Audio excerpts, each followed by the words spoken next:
Good morning, everybody. So, students, I am Karan Sakya.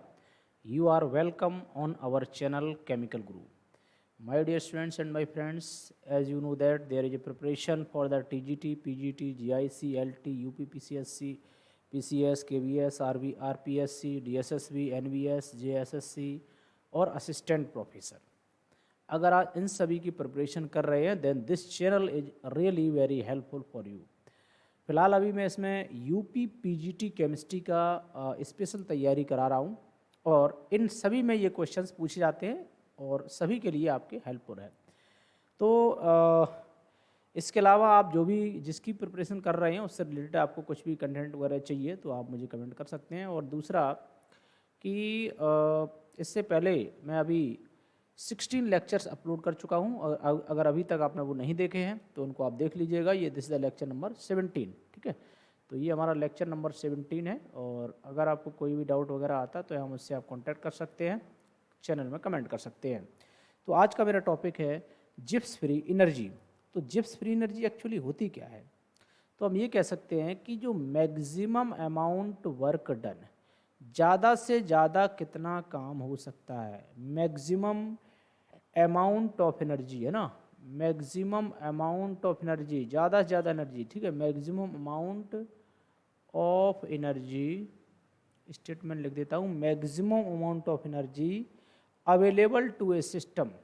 ठीक है, maximum amount of energy available to a system, maximum amount of energy available to a system during the process,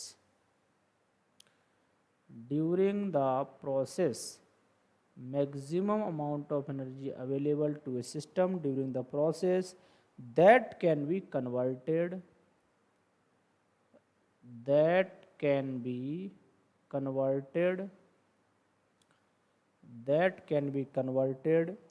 into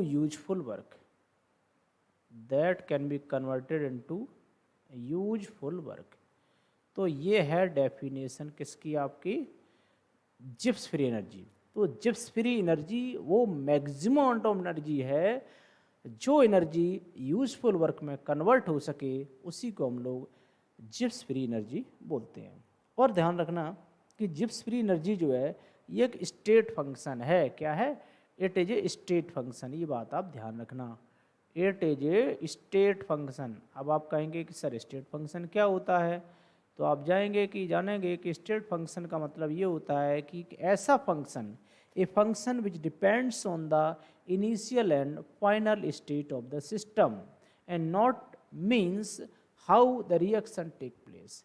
कोई reaction है, कोई process है, वो कैसे हुआ है इस बात पर डिपेंड ना करके केवल इस बात पे डिपेंड करे कि इनिशियल और फाइनल स्टेट पे. तो हम क्या कह सकते हैं कि state function is a function which depends on initial and final state. जो इनिशियल एंड फाइनल स्टेट पर केवल डिपेंड करे, इनिशियल एंड फाइनल स्टेट पे जो केवल डिपेंड करे, उससे हम लोग बोलते हैं जिप्स स्टेट फंक्शन. राइट. और क्या होता है, जिप्स फ्री एनर्जी के लिए एक फार्मूला होता है, बहुत ही इंपॉर्टेंट फार्मूला, इससे क्वेश्चन अक्सर पूछा जाता है, delta ji equal to H minus T S. तो ये ऑलवेज फार्मूला याद रखना, डेल्टा जी equal to H minus T एस. सिंपल सा फार्मूला है लेकिन कंपटीशन में अक्सर इससे क्वेश्चन पूछ दिए जाते हैं. Delta ji equal to H minus T S. G यहाँ पर जिप्स फ्री एनर्जी है, राइट. और यहाँ पर एच यहाँ पर क्या है, इंथैल्पी है. ठीक है, एच का मतलब क्या है यहाँ पर, इंथैल्पी. और इसके अलावा अगर हम कहें एस क्या है, तो एस यहाँ पर एंट्रोपी है, राइट. एस यहाँ पर है एंट्रोपी.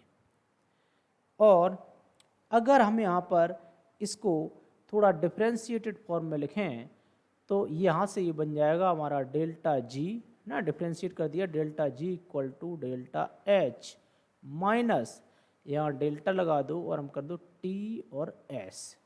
तो यहाँ पर अगर हम देखें टी एट कांस्टेंट टेम्परेचर को अगर हम कांस्टेंट ले लेंगे तो इसका तो जो है डेरिवेशन नहीं होगा टी का. तो क्या बन जाएगा जाके, delta ji equal to delta H minus T delta S. Temperature हमारा कांस्टेंट हो गया तो delta ji equal to delta H minus T delta S. ये आपका एक इम्पॉर्टेंट फॉर्म बना है ना कि कभी कभी चेंज है ना, डेल्टा जी क्या है, change in Gibbs free energy, ठीक है। डेल्टा जी जो है this is change in Gibbs free energy. और इस इक्वेशन को हम लोग जिप्स हेल्महोल्ट्ज इक्वेशन भी कहते हैं, ये बात भी ध्यान रखना। क्या नाम है इसका, Gibbs Helmholtz equation, Gibbs Helmholtz equation. इसी इक्वेशन को हम लोग जो है जिप्स हेल्महोल्ट्ज इक्वेशन कहते हैं। ओके, तो अब देखो फिर, अब यहाँ दो कुछ कंडीशंस हैं, कुछ पॉइंट्स हैं इसी के बारे में, जिप्स फ्री एनर्जी के बारे में, change in Gibbs free energy के बारे में। तो वो यहाँ पर मैं बता देता हूँ। नंबर पहली बात ये है कि if delta G is negative, ठीक है, क्या हम कहेंगे कि if delta G is negative, अगर हमारा डेल्टा जी नेगेटिव होगा तो क्या समझे, अगर डेल्टा जी नेगेटिव है it means the process is spontaneous. ये ध्यान रखना, कैसा होगा, the process is spontaneous, process is spontaneous. तो भाई प्रोसेस हमारा स्पॉन्टेनियस होगा।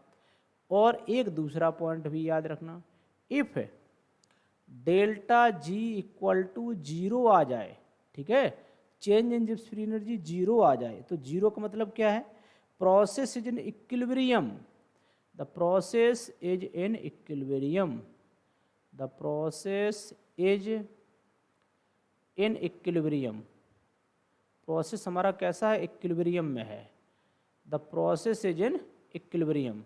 और तीसरा पॉइंट ये भी है यहाँ पर कि डेल्टा जी अगर पॉजिटिव आ जाए, है ना, if delta ji equal to positive, तो समझ रहे हैं ना आप क्या होगा, it means the process does not take place, वहाँ पर प्रोसेस नहीं होगा, the process does not take place. तो वेरी इंपॉर्टेंट पॉइंट हमने यहाँ पर बता दिया जिप्स फ्री एनर्जी के बारे में। तो आई होप दैट ये पॉइंट्स आपको क्लियर हो गए होंगे। तो चलिए एक क्वेश्चन ले लेते हैं। ओके, तो अब देखो मैंने ये क्वेश्चन लिया है और ये क्वेश्चन एक बार यूपी पीजीटी एग्जाम में पूछा गया था, ठीक है, यूपी पीजीटी केमिस्ट्री में क्वेश्चन है कि for a spontaneous reaction, spontaneous reaction के लिए कौन सी कंडीशन होनी चाहिए। तो कह रहा है कि delta H minus T delta S must be negative, delta H minus T delta S must be positive, delta H must be negative, delta S must be negative. तो आपको साफ साफ लिखा हुआ है कि डेल्टा जी नेगेटिव, क्या लिखा है, डेल्टा जी नेगेटिव होना चाहिए। और डेल्टा जी का मतलब क्या हो गया भाई, delta ji equal to delta H minus T delta S है, ठीक है। तो इसका मतलब ये हुआ कि जब डेल्टा जी तो तभी नेगेटिव होगा जब ये पूरी क्वांटिटी नेगेटिव होनी चाहिए, बात समझ रहे, ये पूरी की पूरी क्वांटिटी ये कैसी होनी चाहिए, नेगेटिव होनी चाहिए। ये पूरी quantity delta H minus T delta S जो है पूरी क्वांटिटी अगर नेगेटिव होगी तो क्या होगा, हमारी रिएक्शन जो है, रिएक्शन की डेल्टा जी नेगेटिव आ जाएगी और रिएक्शन यहाँ पर स्पॉन्टेनियस प्रोसेस हो जाएगा, ठीक है। इसके अलावा जैसे एक और लिखा हुआ है इन्होंने कि डेल्टा एच जो है मस्ट बी पॉजिटिव, तो पॉजिटिव तो कभी हो ही नहीं सकता भाई, है ना। और delta H must be negative, और delta H must be negative, ठीक है। डेल्टा एच मान लो नेगेटिव अगर हो भी गया, ठीक है, तो अगर मान लो डेल्टा एच नेगेटिव हो गया और टी डेल्टा एस की वैल्यू अगर पॉजिटिव हो गई तो अल्टीमेटली डेल्टा जी तो पॉजिटिव आ जाएगा, तो इसका मतलब ये भी नहीं हो सकता है। अब कह रहा है delta S must be negative, अब कह रहा है डेल्टा एस नेगेटिव, चलिए ठीक मान लिया हमने डेल्टा एस नेगेटिव है। अब डेल्टा एस नेगेटिव तो है, लेकिन अगर हमने डेल्टा एच की पॉजिटिव वैल्यू थोड़ी हाई कर दी तो क्या होगा, वो रिजल्टेंट हमारा कैसा आ जाएगा, पॉजिटिव आ जाएगा। आप समझ पा रहे, तो कहने का मतलब ये भी नहीं प्रोसेस है। बस ये हम कह सकते हैं कि पूरा का पूरा delta H minus T delta S कुछ भी करिए आप, इसकी वैल्यू कैसी आनी चाहिए, नेगेटिव आनी चाहिए। तो इसका मतलब डेल्टा जी हमारा नेगेटिव है, reaction will be spontaneous. Option number यहाँ करेक्ट ए हो जाएगा, राइट। तो I hope that my dear students कि आपको ये कॉन्सेप्ट जो जिप्स फ्री एनर्जी वाला एकदम से क्लियर हो गया होगा। और अगर आपको समझ में आ रहा है तो कमेंट करके ज़रूर बताइएगा। और इसके अलावा और भी आपके कोई कमेंट या कोई क्वेरी हैं तो आप ज़रूर कमेंट करिएगा। और बाकी अगर आप चैनल पर फर्स्ट टाइम आए हैं तो उसको सब्सक्राइब कर लीजिएगा और इसके बाद नेक्स्ट वीडियो अपलोड करेंगे। Thank you. जय हिंद, जय भारत।